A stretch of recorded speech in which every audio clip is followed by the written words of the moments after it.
সংগ্রামী সাথী বন্ধুগণ, আজ আমরা এখানে দুঃখ ভারাক্রান্ত হৃদয়ে উপস্থিত হয়েছি। আপনারা দেখেছেন গত 2 দিন আগে এক 7 বছরের ছোট্ট শিশু রামিসাকে এক কুলাঙ্গার সে নিষ্ঠুরভাবে ধর্ষণ করে তারপর তার দেহ থেকে মাথা বিচ্ছিন্ন করেছে। এই সরকার এর দ্রুত প্রচেষ্টার ফলে আসামিকে আগামী 7 ঘন্টার মধ্যে গ্রেপ্তার করতে পারলেও আমরা দেখেছি এই ধর্ষণকারীকে শাস্তি দিতে আইনের বিভিন্ন ফাঁকফোকর রয়েছে, যার কারণে লেনদেন হচ্ছে। আমরা স্পষ্ট ভাষায় বলতে চাই, আমরা এই সরকারকে পূর্ণ সমর্থন দিয়ে এই সরকারে পাঠিয়েছি। তাই জনাব তারেক রহমানের প্রতি আমাদের আস্থা আছে।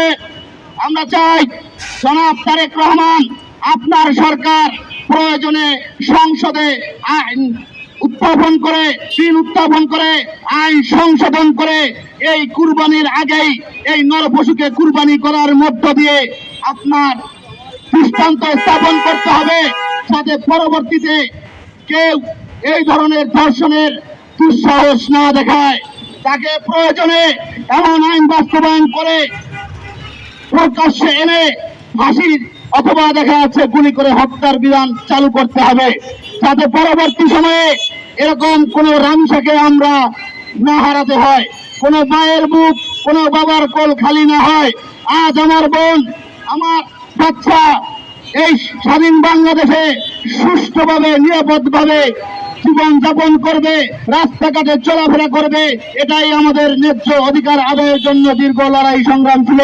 কিন্তু কিছু কুলাঙ্গারের কারণে যদি আমরা এটা ব্যর্থ হই, সেক্ষেত্রে আমরা পরবর্তী প্রজন্মের জন্য একটি বিকৃত দেখা যাচ্ছে প্রজন্ম হিসেবে আমরা প্রতিষ্ঠিত হব। আমরা এটা চাই না।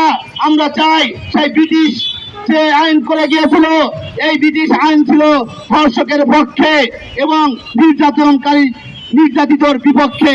এই পুরনো আইন বাতিল করে সরকার অতি দ্রুত সংসদে বিল উত্থাপন করার মধ্য দিয়ে আপনার জনবান্ধব আইন পাশ করার পরে অতি দ্রুত এই ধরনের যে সকল কুলাঙ্গার রয়েছে, যারা সমাজের বিকৃত তাদেরকে আপনার ফাঁসি নিশ্চিত করার মধ্য দিয়ে সমাজে এরকম আর যাতে রামিসাকে হারাতে না হয় সেই বিষয়টি নিশ্চিত করবেন, এটাই আমাদের প্রত্যাশা।